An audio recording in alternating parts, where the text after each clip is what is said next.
FMG Capo, man, back with another video, man. Make sure y'all like, comment, subscribe, share a video if you rocking with the content, man. Now, y'all see the title. This video right here was really inspired about the video that I just did with T Grizzly brother when they was in the back of the police car, you know what I'm saying? So I gotta tell my story, you know what I'm saying? When I learned this at an early age, that you never talk in the police car. I don't care if you talking to yourself. I don't care if they didn't let you slip your phone. I don't care if somebody in the back of the police car with you. You never say nothing incriminating in the back of a police car. You can talk, but do not be incriminating yourself in the back of the police car like you by yourself. You know what I'm saying? So this is a story when I was real young. So by this time, we had moved out of South Central LA. We had moved up out of South Central LA. Mama got her a good gig. She got us up out the hood. So, I think I was about 12, 13, something like that, right? So, I used to have this little white partner named Jerry, you know what I'm saying? He was funny, that was my guy, you know what I'm saying? He the one I first started smoking cigarettes, weed, and stuff like that with. You know, the white people, they be advanced real early. They already doing stuff, you feel me? So he the first person that I started smoking and stuff with. So this is my boy like every day, you know what I'm saying? Trying to think of me and Jerry went to the same school. I think Jerry was so bad, I don't even remember him going to school like that. His daddy owned a construction company, you know what I'm saying? I don't even remember that boy going to school. We might have went to the same school. We did. I don't remember him, or we just kicked it after school. But anyway, at this time, my mom was with my stepdaddy. My stepdaddy from Chicago, right? So, we used to, we used to have bump heads and stuff like that. But now that I got older and stuff, I didn't realize he was really a cool ninja, though. You know what I'm saying? Really taught me a lot, even though I was delinquent at the time. So boom, my stepdaddy, he had a bucket, all right? So he had this bucket. This is when I first learned how to drive. I literally taught myself how to drive. So my stepdaddy had a bucket, and I'm gonna tell y'all what it was. It was a Datsun. It was one of the ugliest cars you will ever see. And that Datsun was old even back then. It was an old ass Datsun. So my stepdaddy had a bucket. It was great, right? Had the tents on there. And when I used to come in at night, you know what I'm saying? I used to notice this nigga was always asleep. So what I used to do was, one night I done built my nuts up to go. I'm like, man, I'm finna steal this man car. I know I know how to drive. You know what I'm saying? So one night I'd have gassed myself up, right? I gassed myself up one night to go on and steal that mug. So boom, I pull off in it. Now mind you, this was a push button before push buttons. Anybody know anything about cars? You know what I'm saying? If it's an older cat on here, they know the Datsun had a push button back in the day. So this was a push button before push buttons. So boom, I hop in there, I start that mug up. I got a homie down the street. This is my first time doing it. I got a homie down the street named Allen. So boom, I call Allen. I'm like, fool, I got the car. He like, shit, come pick me up. So boom, I come pick him up though. I'm driving this mug pretty cool. At this time, I'm driving with both feet on the pedal though. You know what I'm saying? So boom, I pick him up. This the first night. We slide around the city. Now mind you, I'm not knowing as a young cat that them dark tents police be on this. So we ride late night. We just joyriding for real. We ain't really on nothing. I'm just trying to learn how to drive, but I'm talking about like naturally I got the hang of it like quick. Like by that first night, I knew how to drive. Like we drove around the city for about an hour. I took it back.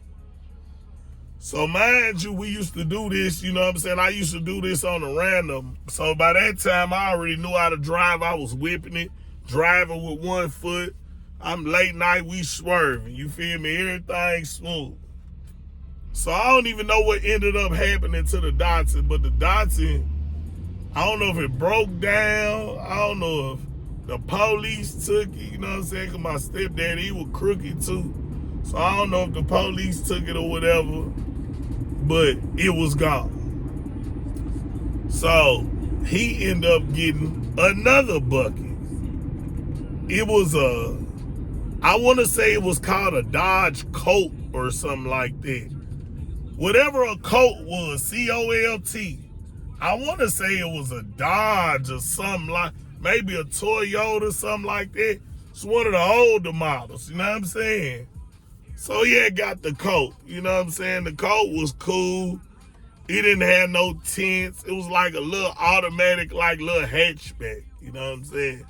So when I first seen it, I ain't even want to just get it. I wasn't even stealing the Colt. The Colt looked like a little granny car or something. It just didn't look like nothing you would want to be riding in. But you know how a kid is, you know, when he get that opportunity, he probably gonna slide in and hop in that Colt. So this is how I end up getting in it because I wasn't stealing it like that. My homeboy Pedro was having money and having cars, and he used to let me drive his car. But this is how I end up hopping up in it, right? So I told you my stepdaddy from Chicago.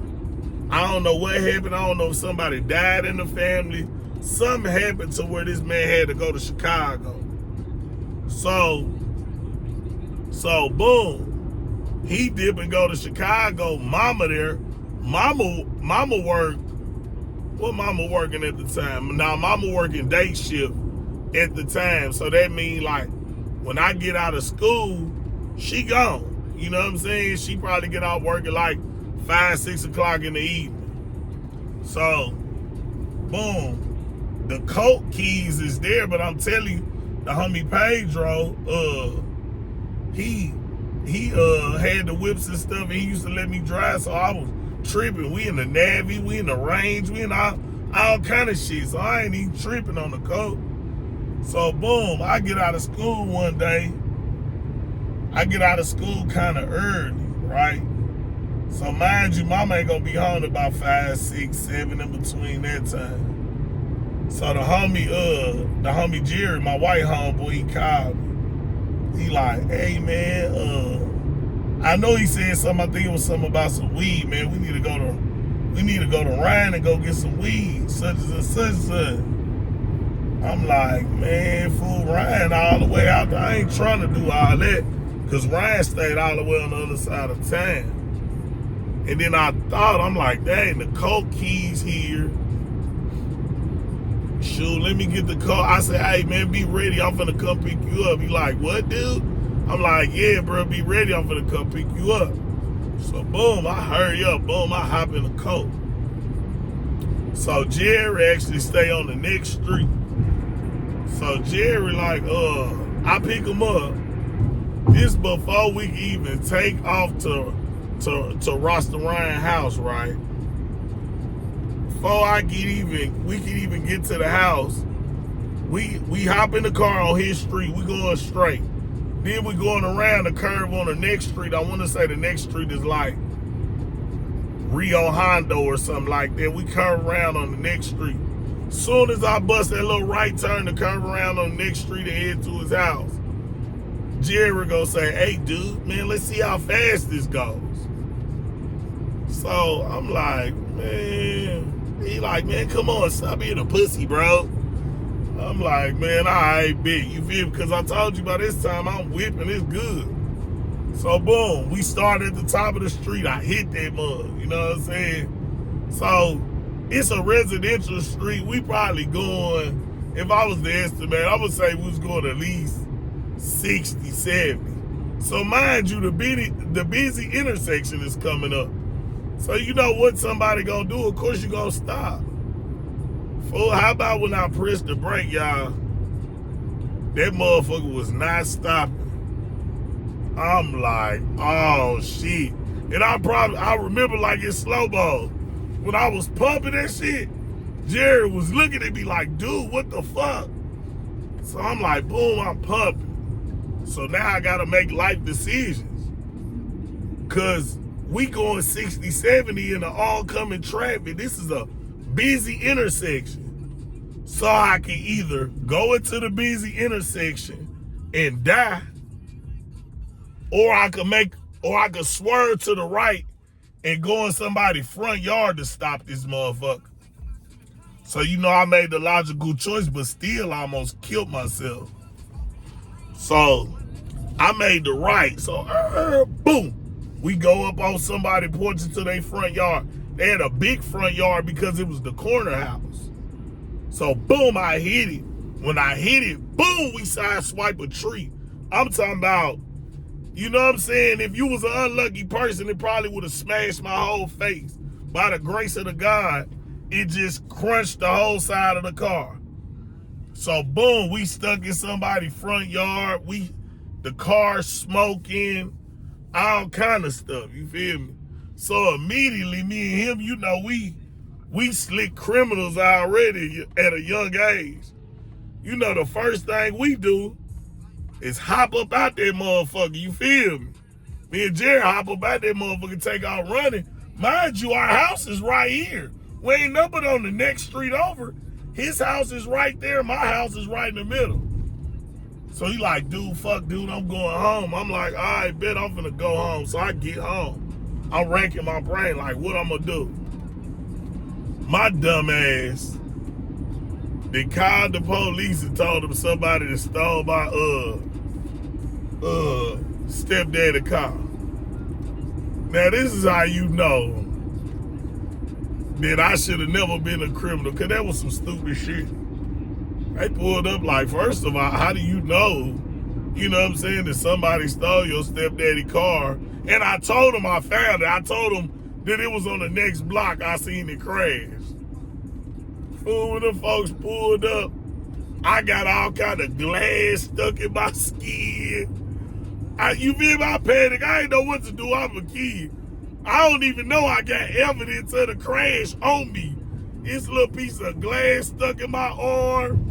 My little head scratched up. All kind of shit, you feel me? So off the muscle, they like, man, this dude right here is trippy. He's a stupid ass little kid. You feel me? So they immediately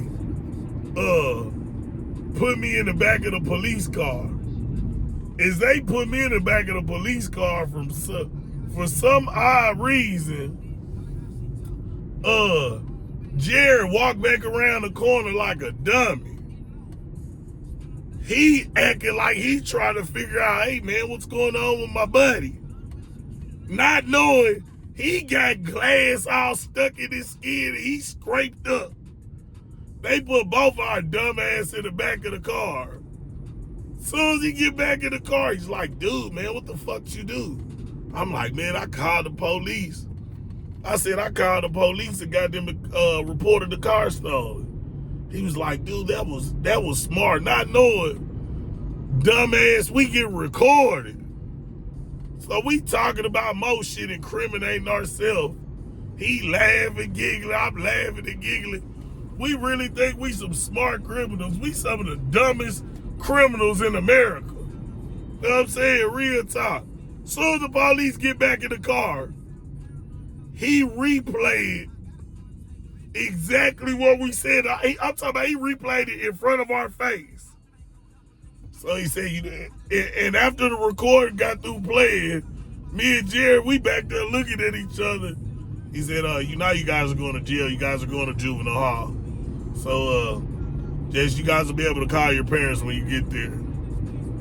And that was the start to my world's dumbest criminal life, man.